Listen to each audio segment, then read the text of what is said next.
Welcome to Audiotorium, the podcast from Teddington Theatre Club, where we delve into the high drama, both on and off stage, of a non-professional theatre group.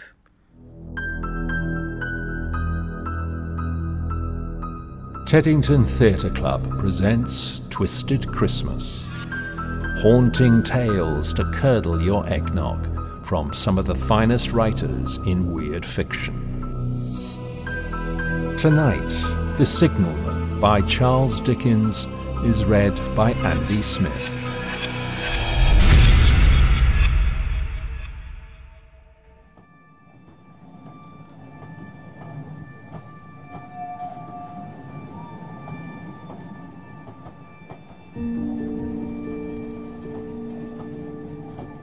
Hello! Below there! When he heard a voice thus calling to him, he was standing at the door of his box, with a flag in his hand, furled round its short pole.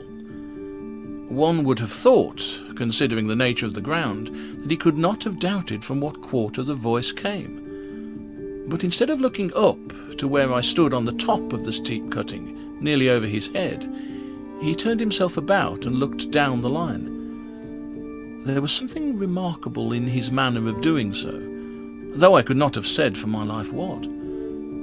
But I know it was remarkable enough to attract my notice, even though his figure was foreshortened and shadowed down in the deep trench, and mine was high above him, so steeped in the glow of an angry sunset that I'd shaded my eyes with my hand before I saw him at all.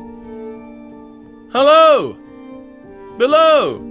From looking down the line, he turned himself about again, and, raising his eyes, saw my figure high above him. "Is there any path by which I can come down and speak to you?"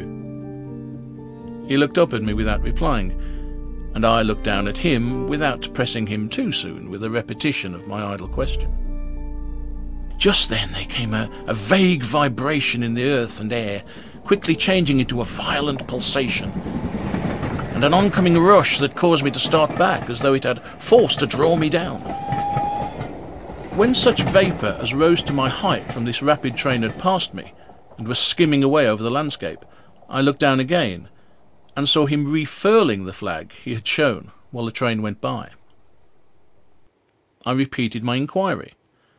After a pause, during which he seemed to regard me with fixed attention, he motioned with his rolled-up flag towards a point on my level, some 200 or 300 yards distant. I called down to him, "All right!"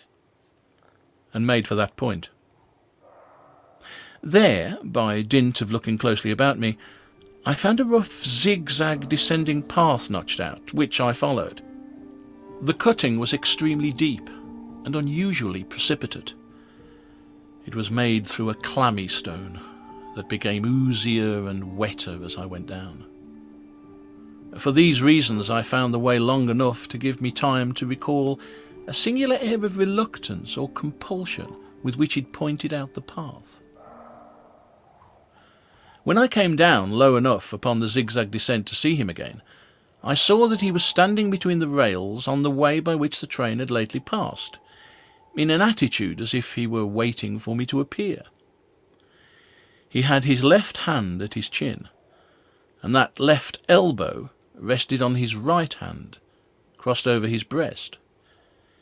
His attitude was one of such expectation and watchfulness that I stopped a moment, wondering at it. I resumed my downward way, and, stepping out upon the level of the railroad and drawing nearer to him, saw that he was a dark, sallow man, with a dark beard and rather heavy eyebrows. His post was in as solitary and dismal a place as ever I saw. On either side a dripping wet wall of jagged stone, excluding all view but a strip of sky. The perspective one way only a crooked prolongation of this great dungeon. The shorter perspective in the other direction, terminating in a gloomy red light, and the gloomier entrance to a black tunnel, in whose massive architecture there was a barbarous, depressing and forbidding air.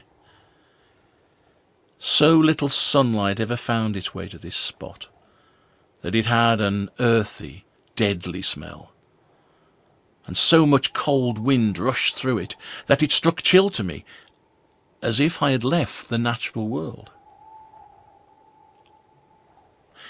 Before he stirred, I was near enough to him to have touched him. Not even then, removing his eyes from mine, he stepped back one step and lifted his hand. "This was a lonesome post to occupy," I said, "and it had riveted my attention when I looked down from up yonder. A visitor was a rarity, I should suppose. Not an unwelcome rarity, I hoped. In me he merely saw a man who'd been shut up within narrow limits all his life, and who, being at last set free, had a newly awakened interest in these great works. To such purpose I spoke to him, but I'm far from sure of the terms I used, for, besides that I'm not happy in opening any conversation, there was something in the man that daunted me.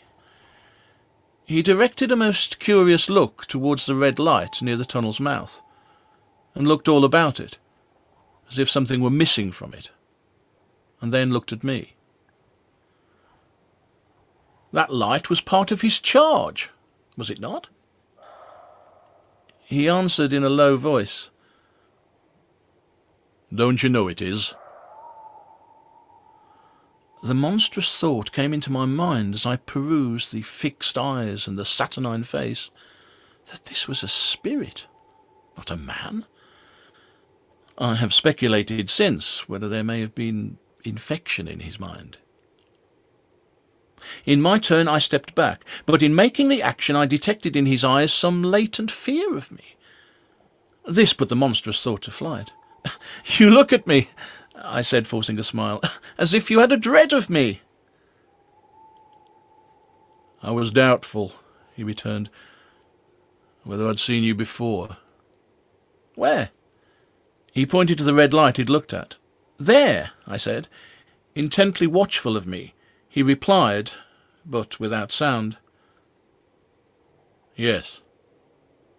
"My good fellow, what should I do there? However, be that as it may, I never was there, you may swear." "I think I may," he rejoined. "Yes, I'm sure I may." His manner cleared, like my own. He replied to my remarks with readiness and in well-chosen words. Had he much to do there? Yes, that was to say, he had enough responsibility to bear. But exactness and watchfulness were what was required of him. And of actual work, manual labour, he had next to none. To change that signal, to trim those lights, and to turn this iron handle now and then, was all he had to do under that head. Regarding those many long and lonely hours of which I seemed to make so much, he could only say that the routine of his life had shaped itself into that form, and he had grown used to it. He had taught himself a language down here, if only to know it by sight and to form his own crude ideas of its pronunciation could be called learning it. He had also worked at fractions and decimals and tried a little algebra, but he was, and had been as a boy, a poor hand at figures. Was it necessary for him when on duty always to remain in that channel of damp air? And could he never rise into the sunshine from between those high stone walls? Why, that depended upon times and circumstances. Under some conditions there would be less upon the line than under others, and the same held good as to certain hours of the day and night. In bright weather he did choose occasions for getting a little above these lower shadows, but being at all times liable to be called by his electric bell, and at such times listening for it with redoubled anxiety, the relief was less than I would suppose. He took me into his box, where there was a fire, a desk for an official book in which he had to make certain entries, a telegraphic instrument with its dial, face and needles, and the little bell of which he'd spoken. On my trusting that he would excuse the remark that he had been well educated, and, I hoped I might say without offence, perhaps educated above that station, he observed that instances of slight incongruity in such wise would rarely be found wanting among large bodies of men, that he had heard it was so in workhouses, in the police force, even in that last desperate resource, the army, and that he knew it was so, more or less, in any great railway staff. He had been, when young, if I could believe it sitting in that hut, he scarcely could, a student of natural philosophy, and had attended lectures. But he'd run wild, misused his opportunities, gone down and never risen again. He had no complaint to offer about that. He had made his bed, and he lay upon it. It was far too late to make another. All that I have here condensed he said in a quiet manner, with his grave, dark regards divided between me and the fire. He threw in the word "sir" from time to time, and especially when he referred to his youth, as though to request me to understand that he claimed to be nothing but what I found him. He was several times interrupted by the little bell, and had to read off messages and send replies. Once he had to stand without the door and display a flag as a train passed, and make some verbal communication to the driver. In the discharge of his duties I observed him to be remarkably exact and vigilant, breaking off his discourse at a syllable and remaining silent until what he had to do was done. In a word, I should have set this man down as one of the safest of men to be employed in that capacity, but for the circumstance that while he was speaking to me, he twice broke off with a fallen colour, turned his face towards the little bell when it did not ring, opened the door of the hut, which was kept shut to exclude the unhealthy damp, and looked out towards the red light near the mouth of the tunnel. On both of those occasions he came back to the fire with the inexplicable air upon him which I had remarked, without being able to define, when we were so far asunder. Said I, when I rose to leave him, "You almost make me think that I have met with a contented man." I am afraid I must acknowledge that I said it to lead him on. "I believe I used to be so," he rejoined in the low voice in which he'd first spoken. "But I am troubled, sir. I am troubled." He would have recalled the words if he could. He'd said them, however, and I took them up quickly. "With what? What is your trouble?" "It's very difficult to impart, sir.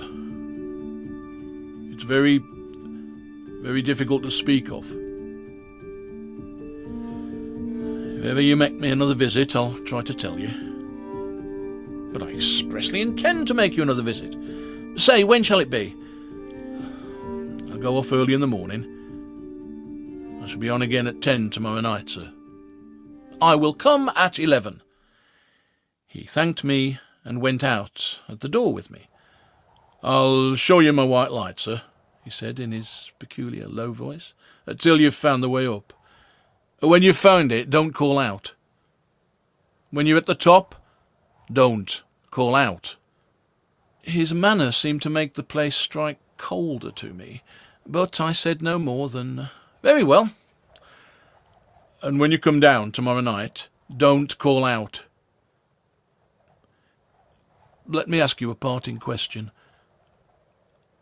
What made you cry, 'Hello, below there,' tonight?"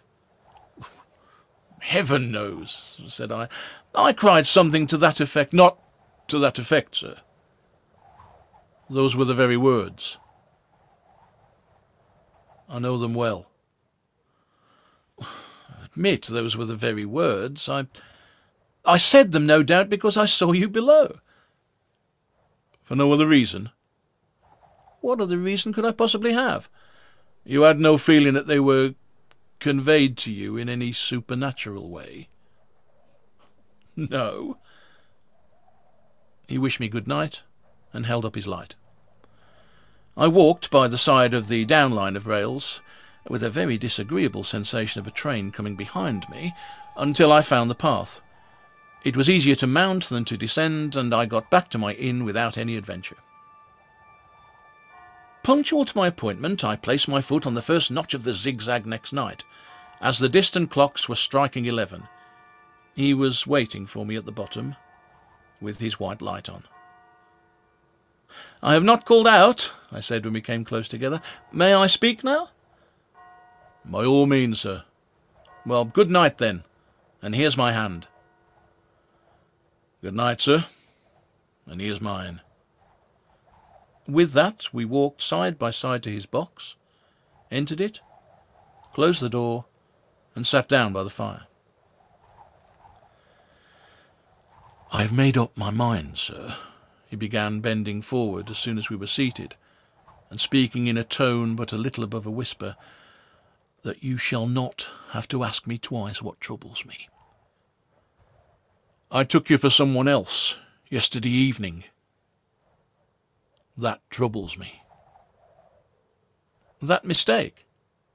"No, that someone else." "Who is it?" "I don't know." "Like me?" "I don't know. I never saw the face. The left arm is across the face, and the right arm is waved, violently waved, this way." I followed his action with my eyes, and it was the action of an arm gesticulating with the utmost passion and vehemence. "For God's sake, clear the way." "One moonlight night," said the man, "I was sitting here, when I heard a voice cry, 'Hello, below there.' I started up, looked from that door and saw this someone else standing by the red light near the tunnel, waving as I just now showed you. The voice seemed hoarse with shouting, and it cried, 'Look out! Look out!' And then again, 'Hello! Below there! Look out!' I caught up my lamp, turned it on red and ran towards the figure, calling, 'What's wrong? What's happened? Where?' It stood just outside the blackness of the tunnel. I advanced so close upon it that I wondered at its keeping the sleeve across its eyes. I ran right up at it, and had my hand stretched out to pull the sleeve away when it was gone." "Into the tunnel?" said I. "No, I ran on into the tunnel, 500 yards. I stopped, and held my lamp above my head and saw the figures of the measured distance, and saw the wet stains stealing down the walls and trickling to the arch. I ran out again faster than I'd run in, for I had a mortal abhorrence of the place upon me, and I looked all round the red light with my own red light, and I went up the iron ladder to the gallery atop of it, and I came down again and ran back here. I telegraphed both ways. 'An alarm has been given. Is anything wrong?' The answer came back, both ways, 'All well.'"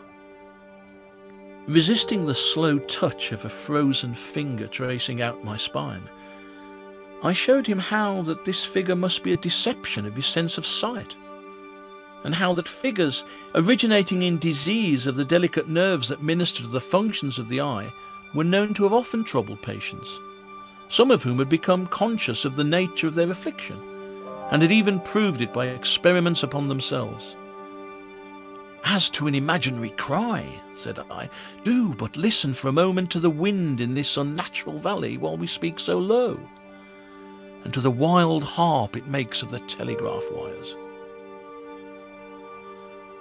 "That was all very well," he returned, after we'd sat listening for a while, "and he ought to know something of the wind and the wires, he who so often passed long winter nights there, alone and watching." But he would beg to remark that he had not finished. I asked his pardon, and he slowly added these words, touching my arm.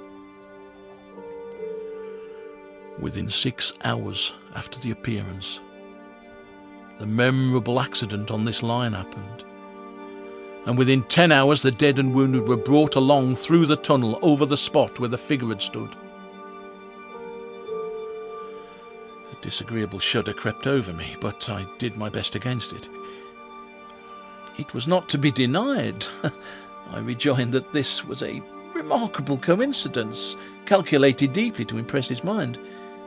But it was unquestionable that remarkable coincidences did continually occur, and they must be taken into account in dealing with such a subject. Though, to be sure, I must admit," I added, for I thought I saw that he was going to bring the objection to bear upon me, Men of common sense did not allow much for coincidences in making the ordinary calculations of life. He again begged to remark that he had not finished. I again begged his pardon for being betrayed into interruptions. "This," he said again, laying his hand upon my arm and glancing over his shoulder with hollow eyes, "was just over a year ago. 6 or 7 months passed, and I'd recovered from the surprise and shock, when one morning, as the day was breaking, I, standing at the door, looked towards the red light and saw the spectre again." He stopped with a fixed look at me. "Did it cry out?" "No. It was silent."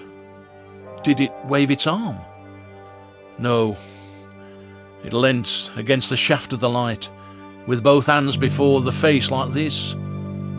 Once more I followed his action with my eyes. It was an action of mourning.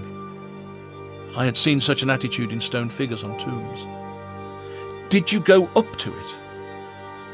I came in and sat down, partly to collect my thoughts, partly because it had turned me faint. When I went to the door again, daylight was above me, and the ghost was gone. But nothing followed. Nothing came of this. He touched me on the arm with his forefinger twice or thrice, giving a ghastly nod each time. That very day, as a train came out of the tunnel, I noticed at a carriage window on my side what looked like a confusion of hands and heads, and something waved. I saw it just in time to signal the driver, "Stop!"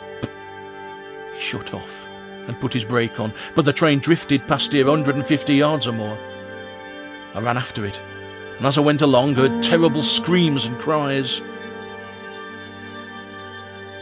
A beautiful young lady had died instantaneously in one of the compartments, and was brought in here and laid down on this floor between us. Involuntarily, I pushed my chair back as I looked from the boards at which he pointed to himself. "True, sir. True. Precisely as it had happened, so I tell it you." I could think of nothing to say to any purpose, and my mouth was very dry. The wind and the wires took up the story with a long, lamenting wail. He resumed. "Now, sir, mark this, and judge how my mind is troubled. The spectre came back a week ago. Ever since it has been there, now and again by fits and starts." "At the light?" "At the danger light." "What does it seem to do?" He repeated, if possible with increased passion and vehemence, that former gesticulation of, "For God's sake, clear the way." Then he went on, "I have no peace or rest for it. It calls to me for many minutes together in an agonized manner. 'Below there! Look out! Look out!' It stands waving to me. It rings my little bell." I caught at that. "Did it ring your bell yesterday evening when I was here and you went to the door?" "Twice." "I see," said I, "how your imagination misleads you. My eyes were on the bell. My ears were open to the bell, and if I am a living man, it did not ring at those times. No, nor at any other time, except when it was rung in the natural course of physical things by the station communicating with you." He shook his head. "I have never made a mistake as to that yet, sir. I have never confused the spectre's ring with the man's. The ghost's ring is a strange vibration in the bell that it derives from nothing else, and I have not asserted that the bell stirs to the eye. I don't wonder that you failed to hear it. But I heard it." "And did the spectre seem to be there when you looked out?" "It was there." "Both times?" he repeated firmly. Both times. Will you come to the door with me and look for it now? He bit his under lip as though he were somewhat unwilling, but arose. I opened the door and stood on the step, while he stood in the doorway. There was the danger light. There was the dismal mouth of the tunnel. There were the high, wet stone walls of the cutting. There were the stars above them. "Do you see it?" I asked him, taking particular note of his face. His eyes were prominent and strained, but not very much more so perhaps than my own had been when I directed them earnestly towards the same spot. "No," he answered. "It is not there." "Agreed," said I. We went in again, shut the door, and resumed our seats. I was thinking how best to improve this advantage, if it might be called one, when he took up the conversation in such a matter-of-course way, so assuming that there could be no serious question of fact between us, that I felt myself placed in the weakest of positions. "By this time you will fully understand, sir," he said, "that what troubles me so dreadfully is the question, what does the spectre mean?" I was not sure, I told him, that I did fully understand. "What is its warning against?" he said, ruminating, with his eyes on the fire, and only by times turning them on me. "What's the danger? Where is the danger? There is danger overhanging somewhere on the line. Some dreadful calamity will happen. It's not to be doubted this third time, after what's gone before. But surely this is a cruel haunting of me. What can I do?" He pulled out his handkerchief and wiped the drops from his heated forehead. "If I telegraph danger, on either side of me or on both, I can give no reason for it," he went on, wiping the palms of his hands. "I should get into trouble and do no good. They'd think I was mad. This is the way it would work. Message. Danger. Take care. Answer. What danger? Where? Message. Don't know. But for God's sake, take care. They would displace me. What else could they do?" His pain of mind was most pitiable to see. It was the mental torture of a conscientious man, oppressed beyond endurance by an unintelligible responsibility involving life. "When it first stood under the danger light," he went on, putting his dark hair back from his head, and drawing his hands outward across and across his temples in an extremity of feverish distress, "why not tell me where that accident was to happen, if it must happen? Why not tell me how it could be averted, if it could have been averted? When, on its second coming, it hid its face, why not tell me instead, 'She is going to die. Let them keep her at home'? If it came on those two occasions only to show me that its warnings were true, and so to prepare me for the third, why not warn me plainly now? And I, Lord help me, a mere poor signalman on this solitary station. Why not go to somebody with credit to be believed and power to act?" When I saw him in this state, I saw that, for the poor man's sake, as well as for the public safety, what I had to do for the time was to compose his mind. Therefore, setting aside all question of reality or unreality between us, I represented to him that whoever thoroughly discharged his duty must do well, and that at least it was his comfort that he understood his duty, though he did not understand these confounding appearances. In this effort I succeeded far better than in the attempt to reason him out of his conviction. He became calm. The occupations incidental to his post as the night advanced began to make larger demands on his attention, and I left him at 2 in the morning. I had offered to stay through the night, but he would not hear of it. That I more than once looked back at the red light as I ascended the pathway, that I did not like the red light, and that I should have slept but poorly if my bed had been under it, I see no reason to conceal. Nor did I like the two sequences of the accident and the dead girl. I see no reason to conceal that either. But what ran most in my thoughts was the consideration, how ought I to act, having been the recipient of this disclosure? I had proved the man to be intelligent, vigilant, painstaking, and exact.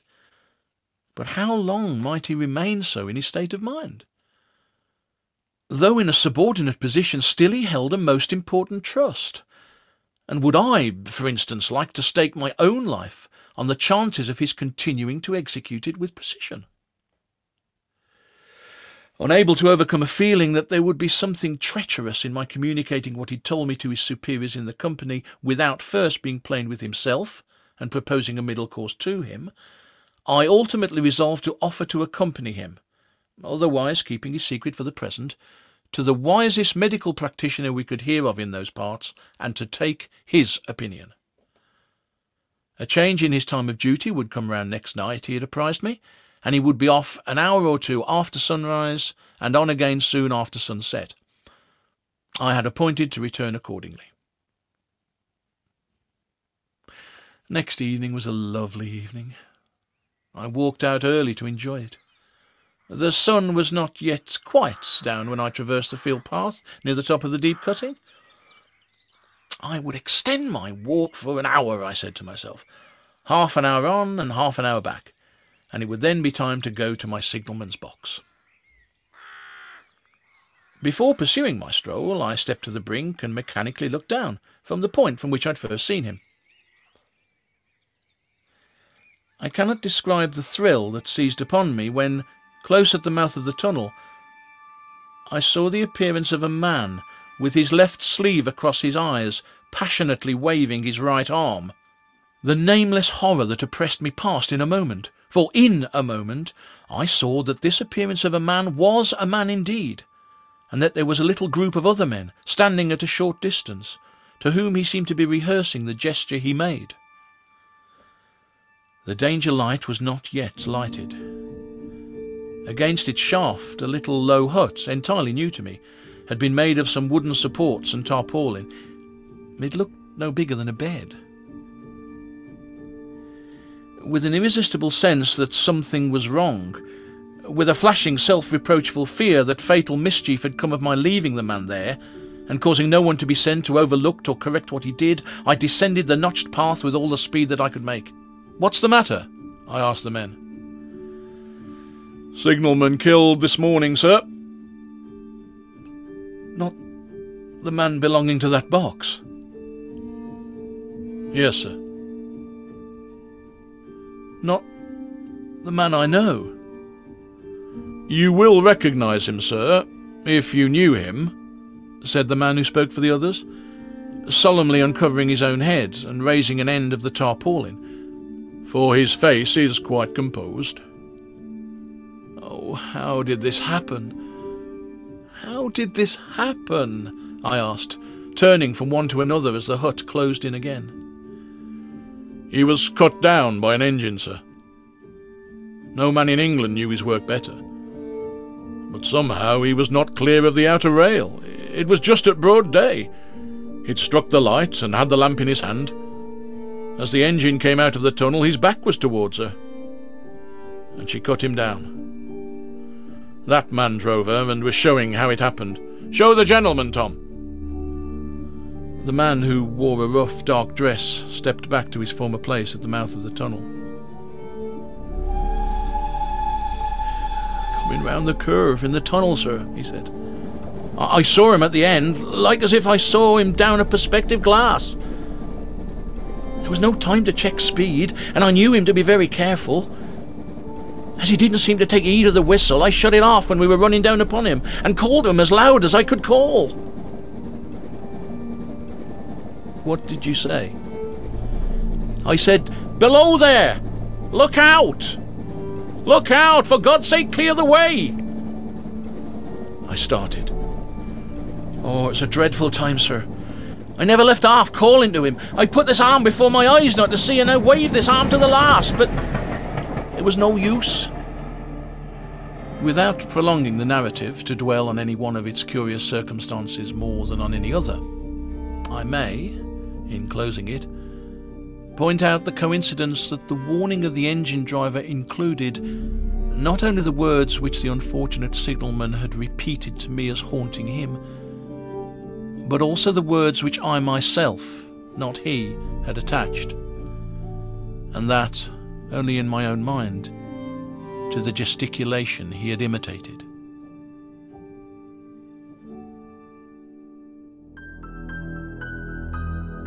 The Signalman by Charles Dickens was read for Teddington Theatre Club by Andy Smith, with studio recording by Harry Jacobs. It was edited and produced by Nigel Cole.